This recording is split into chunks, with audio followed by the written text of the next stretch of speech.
ये जो कल वाकया पेश आया है, क्विकली मैं चाहूँगी ये जो उस पर आप कमेंट करिए। जो अदम बर्दाश्त का कल्चर बहुत ज़्यादा इन हो गया हमारी सोसाइटी में, बिल्कुल बर्दाश्त नहीं किया जाता। ऑल्दो अगर कोई एक जमात अपने लीडर के लिए कुछ करती है तो या फिर ऑपोजिशन के लिए कुछ वीडियोस या कुछ इस तरह का बनाती है तो उसको बर्दाश्त करना चाहिए। अगर दूसरी जानिब से भी दूसरी जो फॉलोअर्स हैं वो उस तरह की वीडियोज़ या कोई चीज़ ऐसी बनाए। लेकिन ये जो सारा वाकया कल पेश आया, इस पर आप क्या कहेंगे?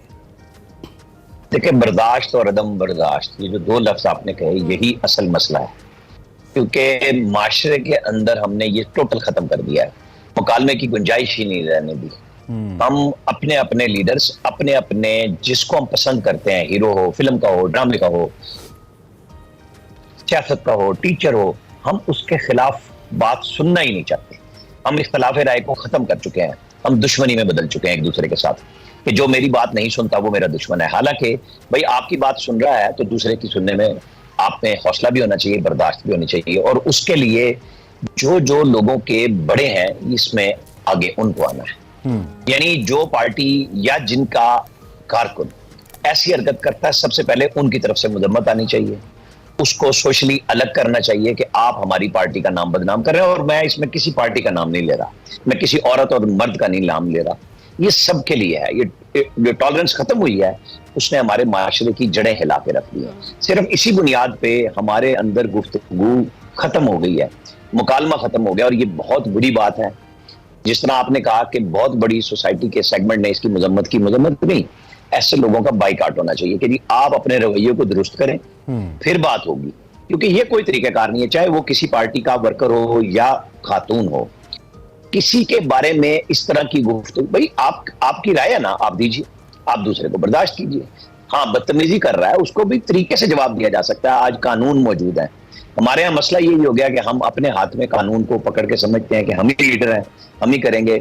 इसकी मजम्मत हो रही है, बहुत ज्यादा होनी चाहिए, और कानून को अपना रास्ता भी लेना चाहिए। ये नहीं देखना चाहिए कि मर्द है या औरत है। अहम नुक्ता ये था कि ये इस हद तक दीदा दिलेरी से मॉल रोड पे पंजाब असेंबली के सामने, जो कानून साजी का सबसे बड़ा इदारा है पंजाब का, उसके सामने ये अगर हो रहा है तो ये दीदा दिलेरी क्या है किसी एक शहरी की? ये मैं और आप भी हो सकते हैं कि आपने इस हद तक एक दिलेरी के साथ आपने किसी पे अटैक किया और फिर उसको आपने उसको इनकार नहीं किया कि मुझसे गलती हुई या ये हो गया या the heat of the moment हो गया। आपने उसे कहा कि मैंने ठीक किया, ऐसे ही होना चाहिए और ऐसे ही होगा। तो ये जो अवाम के अंदर या आम शहरियों या पॉलिटिकल सपोर्टर्स के अंदर ये जो दीदा दिलेरी है, ये किस नहज पे हमें लेके जा सकती है? इसको कैसे रोकें फरहान साहब? देखिए, मैं खुद, मेरी तबीयत में बड़ा गुस्सा है, जज्बाती आदमी हूँ, बहुत कुछ वक्त ने सिखाया है। और क्या सिखाया है कि एक ट्रैफिक पुलिस का सिपाही हो या नाके पे खड़ा हुआ सिपाही हो सकता है वो आपसे बदतमीजी करे, आप छोड़ दें, इग्नोर करें, उसकी रिपोर्ट करें, जवाब न दें, क्योंकि पता नहीं वो बेचारा कितने घंटों से इसी ड्यूटी पे खड़ा है, कौन सी सजा भुगत रहा है। हमें थोड़ी सी बर्दाश्त, मैंने इसलिए एक मिसाल दी कि सियासत से हट जाएं, लॉ एंड ऑर्डर के इदारों पे आ जाए, वहां पे भी गुस्सा और बदतमीजी होती है। थोड़ा थोड़ा हर शहरी को अपना फर्ज अदा करना होगा। आप वीडियो बना लें, आप भेज दें, सोशल मीडिया पे डाल दें, लोग एक्शन लेते हैं, पुलिस ऑफिसर्स एक्शन लेते हैं। मतलब हम खुद कानून हाथ में क्यों लेते हैं? हमें चाहिए कि जहां ट्रैफिक वायलेशन हो रही है हम वीडियो बनाएं और डाल दें सोशल मीडिया पे, जी चेक कर लें जो भी साहब है यहाँ के इलाके के इंचार्ज, यहाँ ऐसा क्यों हो रहा है। हम सब ने ये समझ लिया है कि हमने ही सबक सिखाना है, बस इसी वजह से हर तरफ यही अबतरी फैली हुई है हमारी। ठीक है, एंड शॉर्टली कानूनी कार्रवाई होनी चाहिए इन खातून के खिलाफ, आपके ख्याल में? मैंने तो कहा है कि कानून की कार्रवाई तो सरेआम होनी चाहिए। अगर उस वक्त पुलिस ने नहीं किया, क्योंकि वज़ाहिर खातून जिस बदतमीजी से गुफ्तगू कर रही थी वो किसी के भी गले पड़ती, उस वक्त उनके खिलाफ वही एविडेंस होना चाहिए जो उन्होंने बोला है, जो उन्होंने एक्शन दिखाया है। बस जितना किया है उतना उनको भुगतने के लिए तैयार रहना चाहिए। ये जो आ जाते हैं ना माशरे में आके, वो माफ कर दो जी औरत है, माफ कर दो जी बच्चा है, नहीं, उसको सजा मिलनी चाहिए। 2-4 लोगों को सजा होगी तो 2-4 माफी भी हो जाएगी और ठीक भी हो जाएंगे, क्योंकि हम इस तरह छोड़ते हैं वही हमारे लिए गड़बड़ भी। और वैसे ये पुलिस का भी आपने जिक्र किया, मैंने देखा वहां पे एक पुलिस वाला मौजूद था, जब खातून ने उसको पुश किया कि तुम पीछे हटो तो वो पीछे हट गया। हमारी पुलिस का अक्सर मॉब हैंडलिंग के अंदर ये रवैया होता है। पंजाब पुलिस का मैंने खास तौर पे देखा है, कुछ मजहबी वाकयात भी जो इंतहा पसंदी के होते हैं, पुलिस हट जाती है तकरीबन मैक्सिमम केसेस के अंदर। एक वाकया लाहौर में एक अच्छी एग्जांपल था जो वो एएसपी साहिबा ने जो किया था। अदरवाइज नॉर्मली ये होता है कि मॉब हैंडलिंग में पुलिस थोड़ा सा may be because of their resources नहीं उस तरह से होती, तो उसको भी मेरे ख्याल में अपने वसाइल को बेहतर करने की और अपनी ट्रेनिंग को इस सिचुएशन में बेहतर करने की जरूरत है आमिर साहब? देखें, जिसने जब खातून ने पुलिस वाले को आप कह रहे हैं ना पुश किया, ये पर्चा ऐसा सख्त हो सकता है कि महीनों वो जेल में रहे जी। और वहां पे अगर वो पुलिस वाला, वो सिपाही था, अफसर था, रिएक्शन देता, आप और हम सारे पुलिस के खिलाफ हो जाते। औरत थी जी, क्या हो गया, धक्का दे गया। हमें ये भी देखना चाहिए कि उसने बर्दाश्त की, कोई बुरी बात नहीं की। ठीक है, ताहिर अंजुम साहब के साथ ज्यादती हुई, लेकिन यहीं पे पुलिस का, मेरे ख्याल में ये आईजी पुलिस को क्रेडिट जाता है कि उन्हीं की एएसपी वहां पे पहुंचती हैं और मॉब के अंदर से एक ऐसे शख्स को, एक औरत को, बच्ची को निकाल के ले जाती हैं जो बिल्कुल उस वक्त वहां पे तो आग लगाने वाले ही खड़े थे ना, इसके अलावा कुछ नहीं होना था। इसी तरह यहाँ पे जब एक औरत इतनी बिफरी भी है, फिर अच्छा था कि बर्दाश्त किया, लोगों के सामने आ गया ना, एक्सपोज हो गई वो खातून। सही है। अच्छा आमिर साहब, कल के काबीना इजलास की बात कर लेते हैं। एक्सपेक्ट किया जा रहा था कि कुछ सख्त फैसले किए जाएंगे, पाकिस्तान तहरीक इंसाफ और पाबंदी का जो फैसला है वो कर लिया जाएगा, लेकिन ऐसा नहीं हुआ। क्या समझते हैं, इसकी क्या वजह थी, से क्या नतीजा अखज़ किया जाए? जो तनकीद हुई हुकूमत पर, उस वजह से कुछ पीछे हटे हैं, या फिर मज़ीद जो कुछ शवाहिद हैं, सबूत हैं, वो इकट्ठे किए जा रहे हैं? क्या हिकमत अमली है?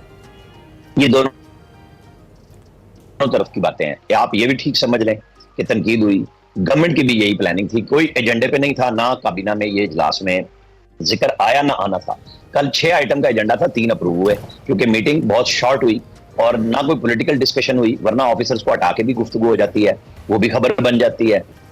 एजेंडे पे नहीं थी ये चीज, प्रेशर टैक्टिक्स में आती है। अता तारड़ साहब उसको डिफेंड भी कर रहे हैं, जिन्होंने फैसले बताए थे, और आग के डार साहब ने उसको डिफ्यूज भी किया, क्योंकि अपनी अपनी पार्टियां, ये सब हुकूमत के साथ हैं, मिलके चल रहे हैं और मिलके खेल रहे हैं। जो प्रेशर डालना था वो भी मकसद हासिल किया है, और जो एविडेंस इकट्ठा करना, देखें ये गवर्नमेंट के लिए ना कोई बड़ा काम नहीं है कि आप कैबिनेट में लाएं, अप्रूव कर लें। ये इमरान खान ने भी किया था तरीके लब्बैक पाकिस्तान को 2019 में, और उनको तो इंसदाद दहशतगर्दी के एक्ट में बैन भी कर दिया था, वजारत दाखिला ने नोटिफिकेशन भी कर दिया था। अब भी अगर ये एविडेंस लाना है तो वजारत दाखिला लाएगी, कैबिनेट से अप्रूव कराएगी, और सबसे बड़ा मसला ये है कि उसे सुप्रीम कोर्ट लेके जाना है। सुप्रीम कोर्ट में आपको उन सारे सवालात के जवाब देने होंगे जो आइन में लिखे हुए हैं कि ये पार्टी, कोई भी ABC, जो पाकिस्तान की सालमियत के खिलाफ, पाकिस्तान के इक़्तिदार आला के खिलाफ काम कर रही है। तो फिर आप साबित करते हैं, जैसे इंडियन फंडिंग का इल्जाम लगा के TLP को बंद किया था इमरान खान साहब ने, और फिर बहाल भी करना पड़ा। तो ये चीजें फॉरेन फंडिंग की PTI पे बहुत अरसे से चल रही हैं।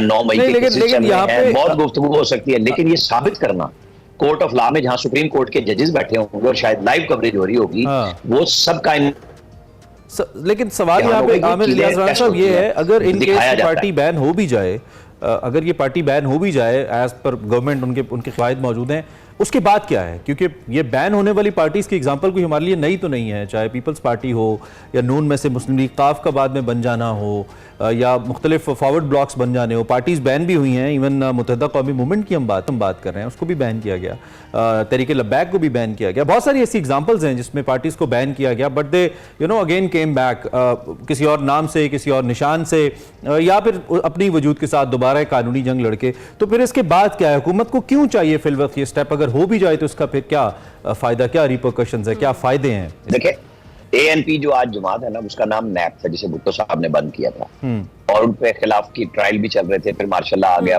वली खान बाहर आ गए, सारी पार्टी नए नाम से आ गई। बस आप ये समझें कि अगर आप एक चीज समझते हैं कि दुरुस्त है, फिर उसे कोर्ट ऑफ लॉ में साबित करना है, और फिर उसमें तो फिर 5 साल की सजा है कि 5 साल के लिए तमाम लोग जो पार्लियामेंटेरियन है या उस पार्टी के मेंबर हैं, वो किसी भी ओहदे के लिए नाअहल हो जाते हैं। सही। तो कौमों की जिंदगी में मुख्तलिफ चीजें आती हैं, प्रेशर भी आते हैं, प्रेशर टैक्टिक्स भी होते हैं। इशू ये होता है कि जो हम स्टार्ट में बात कर रहे थे, बर्दाश्त और अदम बर्दाश्त, ना पाकिस्तान से बाहर कोई होना चाहिए कि उसको इतना बड़ा बना दें कि पाकिस्तान से बड़ा हो जाए, और ना पाकिस्तान के अंदर इतनी बड़ी हेट पैदा कर दें कि हम सब आपस में लड़ पड़े। हमें बर्दाश्त ही करना चाहिए, सियासी रवैयों में भी, मजहबी रवैयों में भी, फिरका वाराना मामलात में भी, लिसानी मामलात में भी, तालीम के मामलात में भी। असल बात है डायलॉग होना चाहिए, जो हमारे माशरे से नापैद हो रहा है, उसकी बड़ी जरूरत है। अच्छा आमिर साहब, इस सारे तनाजुर में पीपल्स पार्टी का क्या किरदार देख रहे हैं? वो पाबंदी के हक में ना तो खुलकर सामने आ रहे हैं, ना ही खामोश है, कंफ्यूजन का शिकार है पीपल्स पार्टी। आप देखें, इमरान खान का जब बयान आया 9 मई का, कि मैंने GHQ पे पुरअमन एहतजाज के लिए पहले से लोगों को कह दिया था। मरियम नवाज का बयान आया, शहरी रहमान का आया, खुर्शीद शाह का आया। जब बैन की बात हुई, शर्जील मेमन ने उसके हक में बयान दिया, रजा रब्बानी साहब ने उनके खिलाफ बयान दिया। मुख्तलिफ पार्टियों में जमहूरियत इस चीज का नाम होता है कि राय सब दें और फिर लीडरशिप बैठ के फैसला करें। वो हुक्मरान इत्तेहाद में शामिल है, बिलावल भुट्टो पाकिस्तान में नहीं है। गवर्नमेंट की कानूनी टीम में जिसमें लॉ मिनिस्टर, इंफॉर्मेशन मिनिस्टर, वजीर, डिप्टी प्राइम मिनिस्टर, ये सारे लोग गए।